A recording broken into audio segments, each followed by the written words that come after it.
Level 1. Parts handler. You don't enter the smartphone factory through the place customers imagine. You enter through the parts warehouse where the air is clean, dry and cold under rows of white industrial lights. Before a phone becomes a glowing screen in someone's hand, before it unlocks with a face, captures a memory, sends a message or sits beside a bed charging overnight. It begins here as pieces so small and fragile they barely look powerful at all. Trays of screens sit inside protective packaging. Camera modules rest in black anti-static holders.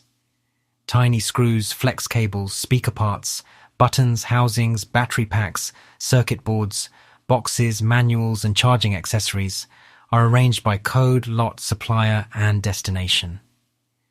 Your first job is simple. Move, scan, check, separate and stage. But simple does not mean harmless.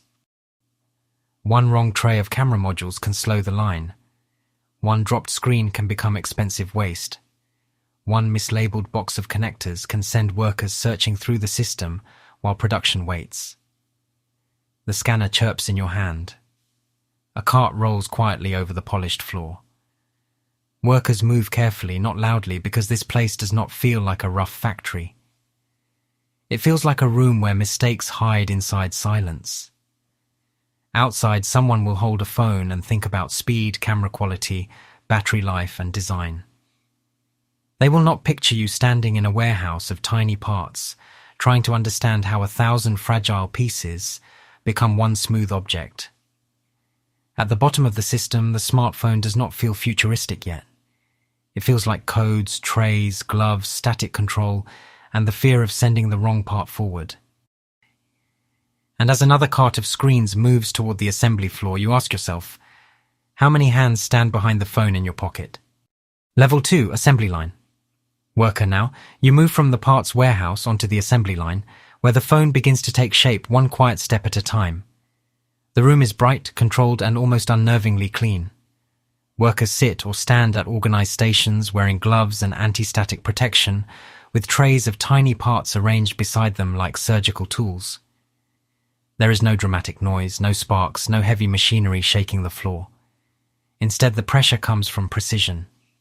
A frame arrives in front of you, then a board, then a cable, then a module, then a screw so small it feels impossible that it could matter so much.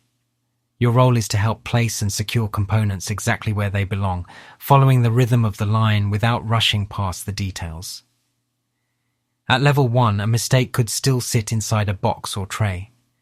Here, a mistake goes inside the phone. A flex cable not seated correctly can create a hidden failure. A missing screw can become a vibration problem later. A tiny piece of debris can travel forward until someone in testing has to stop the device. You learn to move slowly enough to be accurate, but fast enough not to break the flow. The phone in front of you does not look impressive yet. It looks open, fragile, unfinished, full of exposed parts that customers will never see. Outside, people talk about sleek design and powerful performance. Inside, you see how much of that smoothness depends on hands repeating careful movements under white lights. You begin to understand that a smartphone is not born as a perfect object. It is assembled from risk, patience, and hundreds of small decisions no customer will ever notice. And once the internal parts are in place, the next level brings you to the surface every user touches first. The screen. Level 3, screen technician. At level 3, you move to the screen station and suddenly the phone feels more expensive. The internal parts are still hidden inside the frame, but now the factory brings forward the piece every user will stare at, touch, swipe, clean, crack, protect, and judge every day. Screens arrive in trays, dark and reflective under the inspection lights, each one looking flawless until the light hits from the wrong angle and shows how easy perfection is to lose. Your role is to help protect the screen during placement, alignment, connection, and inspection. At level 2, you learned how tiny internal parts can create hidden failures. Here, the failure can be visible the moment someone opens the box. A speck of dust trapped beneath the glass can become a complaint. A hairline scratch can turn a finished phone into rejected product. A screen seated slightly wrong can affect the fit, the seal, or the way the device feels in the hand. You work under stronger light now, watching edges, connectors, pressure, and surface reflections. The screen does not forgive carelessness. It shows everything. Outside, people think of a phone as a portal. Messages, videos, maps, memories, work, entertainment, identity. Inside the factory, that portal is a fragile sheet of glass and electronics moving through a station where nobody wants to be the reason it fails. When one screen shows a tiny mark near the edge, the device is pulled aside for review. The line continues, but you feel the weight of that single mark. You understand now that the surface people love is also one of the easiest places to lose trust. And once the screen is protected, the next level brings you to the tiny lenses that decide how the phone will remember the world. Level 4 Camera Module Worker at Level 4. You move to the camera station, where one of the smallest parts of the phone carries one of the biggest expectations. The modules arrive in protective trays, each one holding tiny lenses, sensors, connectors, and housing pieces that look almost too delicate to belong inside a device people carry in pockets, drop on tables, and use every day. The room feels even more controlled here. The lights are bright, the surfaces are clean, and every movement feels slower because dust, pressure, and alignment matter more than they did before. Your role is to help protect the camera module as it is placed, connected, aligned, and checked before the phone moves forward. At Level 3, the screen was the surface people touch. Here, the camera becomes the eye people trust. A tiny speck inside the lens area can affect image clarity. A connector not seated correctly can create a failure that may only appear during testing. A module slightly misaligned can turn a premium feature into a customer complaint. Outside, people judge phones by photos, a child's birthday, a night street, a meal, a face, a memory that may never happen the same way again. Inside, that promise sits in your gloved hand as a small black square. You watch a test image appear on a nearby screen, sharp enough to pass. But you now understand how many things had to go right before that image existed. When one unit fails the camera check, it is pulled aside, and the mood changes quietly. Nobody shouts. The factory simply records the failure and keeps moving. You begin to see that the camera is not just a feature. It is trust built through alignment, cleanliness, and attention. And once the phone can see, the next level brings you to the part every user worries about when the percentage starts falling. The battery. Level 5 Battery Installation Technician at Level 5. You reach the part of the phone that everyone depends on but almost nobody sees. The battery station feels quieter than the others. Not because it is less important, but because everyone around it moves with a different kind of caution. Battery packs arrive in trays, flat and sealed, each one marked, protected, and handled with care. Nearby are flex cables, insulation layers, alignment guides, small tools, and check sheets that make the station feel less like assembly and more like responsibility. Your role is not to experiment, rush, or improvise. Your role is to help the battery enter the phone correctly, safely, and consistently, while every step is checked against the process. At Level 4, the camera carried the promise of memory. Here, the battery carries the promise of time. A phone can have a beautiful screen, a powerful camera, and a perfect body. But if the battery fails, the whole device becomes useless in the customer's hand. You watch how carefully workers handle placement, connection, fit, and inspection. The battery must sit properly inside the frame. The cable must connect cleanly. The surrounding parts must not be forced. Nothing here is treated casually. Outside, users complain when battery percentage drops too fast. They carry chargers, search for outlets, and judge the phone by how long it survives the day. Inside the factory, that daily trust begins with controlled handling and quiet precision. When one unit is pulled aside because the fit does not look right, the station pauses just long enough for everyone to understand the risk. The line continues, but the mood stays serious. You realize that power inside a smartphone is not just energy. It is safety, endurance, and confidence hidden beneath the glass. And once the phone has its power, the next level asks whether every part you helped install actually works together. Level 6 Quality Tester at Level 6. Some are handled by workers who check touch response, cameras, speakers, microphones, buttons, charging ports, vibration, wireless connection, screen brightness, and the smallest signs of physical defect. Your role is to find the truth behind the clean surface. At Level 5, the battery gave the phone power. Here, power is not enough. Everything must work together. A screen can light up but fail touch in one corner. A camera can open but produce an image that looks wrong. A speaker can play sound but distort slightly. A charging port can connect once and fail the next time. A phone can look perfect and still be stopped by one quiet defect, hidden inside its functions. You watch a device run through a series of checks, its screen flashing colors, icons, test patterns, and status results. It feels strange to see so many phones alive but not yet owned by anyone. Outside, a customer will open the box and expect the device to simply work. Inside, you learn that working is not one thing. It is hundreds of small confirmations happening before the phone earns permission to leave. When one unit fails a camera test, it is pulled from the flow and marked for repair. The line keeps moving, but you understand the importance of that rejection. Quality testing is not where the factory slows down for no reason. It is where the customer's first disappointment is stopped before it reaches their hands. And once you learn how many phones fail quietly, the next level brings you to the place where those failures are opened, studied, and repaired. Level 7 Repair Technician. At Level 7, you move into the repair area where the factory stops pretending every phone becomes perfect on the first try.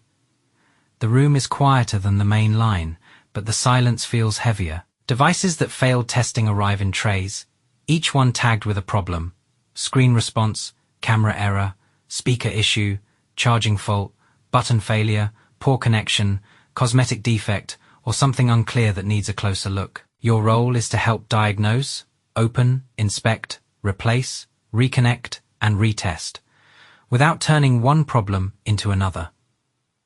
At Level 6, you learned how many things can fail inside a phone that looks finished. Here, you learn what failure looks like when it is placed directly in front of you. A device may need a module replaced. Another may need a connector checked. Another may have a tiny alignment problem that creates a much larger symptom. The tools are small, the lights are focused. Some stations use magnification because the difference between fixed and damaged can be almost invisible. You do not rush because a rushed repair can hide a defect instead of solving it. Outside, customers expect a new phone to feel untouched, sealed, perfect, and inevitable. Inside this room, you see the truth. Production is not a straight line. It is a loop of errors, decisions, rechecks, and second chances. When one repaired phone passes its test, it returns to the flow with no sign of the struggle behind it. When another fails again, it stays behind, and the small tag on it starts to feel heavier. You begin to understand that repair is not just about saving product. It is about protecting trust before the phone ever reaches a box. And once you understand the cost of every hidden defect, the next level asks whether you can manage the entire line where those defects are born. Level 8 Production Supervisor. At Level 8, the smartphone factory no longer reaches you as one station, one defect, or one device. It reaches you as an entire shift filled with screens, modules, workers, test results, repair trays, supply carts, and numbers that update faster than anyone can comfortably explain. You walk the assembly floor with a tablet in one hand and a radio clipped near your chest, watching the line move under clean white lights. The parts warehouse is waiting for confirmation. Assembly needs the next tray of boards. The screen station reports a small increase in rejected units. The camera area wants clarification on a module batch. Battery installation is moving carefully, but slower than planned. Quality testing is holding several phones, and repair is asking whether the same fault is appearing too often. At Level 7, you faced individual failures. Here, you face patterns. One failed phone is a problem. 10 similar failures are a signal. Your role is to keep production moving without pretending the data does not matter. If you push the line too hard, hidden defects rise. If you slow down too much, the shipment schedule slips. If you ignore a tired worker, one tiny mistake can travel through 5 stations before anyone notices. If you stop the line, Everyone above you will ask why. You stand between clean machines and human pressure, between yield rate and worker focus, between deadlines and the truth inside the test results. When the screen station reports another alignment issue, you choose to pause long enough to review the batch. The room stays calm, but you can feel the cost of that decision. Nobody celebrates lost time, even when it prevents larger failure. By the end of the shift, you realize supervision in a smartphone factory is not about watching perfect technology move by itself. It is about managing fragile precision before small defects become global problems. And once you understand the pressure of one factory floor, the next level pulls you beyond the building into the global network that feeds every part into it. Level 9, Global Supply Chain Manager, at Level 9. The smartphone is no longer just a product moving through one factory. It becomes a global puzzle with thousands of pieces arriving from places the customer will never think about. You sit in an operations office with dashboards showing component inventory, supplier status, shipment routes, factory output, air freight schedules, customs delays, finished goods stock, and launch deadlines. On one screen, camera modules are arriving late. On another, screen inventory is healthy, but battery packs need priority planning. A small connector from one supplier is suddenly more important than the polished phone shown in advertisements. At level 8, you manage defects and pressure inside the factory. Here, you manage the invisible network that decides whether the factory can run at all. Your role is to keep screens, boards, chips, cameras, housings, batteries, screws, cables, boxes, and accessories moving into the right place at the right time. One delayed shipment can slow a line. One quality issue from a supplier can create a wave of testing failures. One wrong forecast can leave warehouses full of the wrong model, while customers wait for another. The phone in someone's pocket feels personal, but its birth is not personal at all. It is coordinated through suppliers, freight lanes, contracts, warehouses, factory schedules, and retail launch windows. You look at a world map glowing on the wall and realize the smartphone is not made by a single building. It is assembled from a global rhythm that can break anywhere. A storm, a port delay, a shortage, a rejected batch, a late component, all of it can reach the line eventually. When a critical module shipment gets delayed, everyone wants an answer. The factory wants parts. Sales wants units. Retail wants inventory. Marketing wants the launch to stay on schedule. You are no longer holding the phone. You are holding the chain behind it. And once you understand how much of the device depends on invisible coordination, the final level brings you to the people who decide what the world should want next. Level 10, Smartphone Brand Owner at Level 10. The factory floor is gone, but the pressure has not disappeared. It has simply moved into a room with cleaner tables, brighter screens, and quieter voices. You sit in a brand strategy meeting with prototype phones on the table, launch schedules on the wall, sales forecasts on one screen, customer data on another, and design mock-ups arranged like the future can be controlled with enough confidence. At Level 9, you learnt that the phone depends on a global chain of parts, suppliers, routes, deadlines, and hidden risks. Here, you decide what all of that invisible pressure is supposed to become in the customer's hand. Your role is to shape the device, the screen size, the camera promise, the battery story, the price, the color, the storage options, the packaging, the launch event, the upgrade cycle, and the feeling people attach to the brand. Around you, people speak in careful business language: better camera, faster chip, brighter display, longer battery life, thinner body, premium design, lower cost, stronger ecosystem. But behind every phrase, you now see the ladder you climbed. You remember the parts handler moving trays of screens and camera modules before sunrise. You remember the assembly worker securing tiny pieces nobody would ever see. You remember the screen technician protecting glass from dust and scratches. You remember the camera worker guarding the phone's ability to capture memories. You remember the battery technician moving with quiet caution. You remember the quality tester stopping perfect-looking phones that secretly failed. You remember the repair technician opening devices that were not perfect the first time. You remember the production supervisor reading patterns in failures before they became disasters. You remember the supply chain manager watching the whole world map for one delayed component. Now every one of those levels reaches your desk. If you make the phone thinner, someone has to solve the pressure inside the frame. If you promise a better camera, someone has to protect that module under factory lights. If you push a launch date too hard, the line feels it. If you raise the price, customers expect perfection. If you cut costs quietly, the product may still look beautiful, but trust can start breaking underneath the glass. The phone in front of you looks simple, polished, and inevitable. That is what makes it powerful. It hides labor, precision, stress, suppliers, repair loops, quality data, logistics, and human attention inside a smooth object people touch hundreds of times a day. You began at the bottom, where the smartphone was only trays, codes, cables, and fragile parts. You end at the top, where it becomes identity, connection, status, memory, and strategy. The product is never just a device. It is a global system compressed into something that fits in a pocket. So when the next meeting asks whether the phone should be faster, thinner, cheaper, more premium, or easier to sell, the real question is not only what makes people upgrade. The real question is who carries the pressure that makes modern life feel effortless. If you want to see another hidden system from the bottom to the top, comment which factory or global brand we should enter next.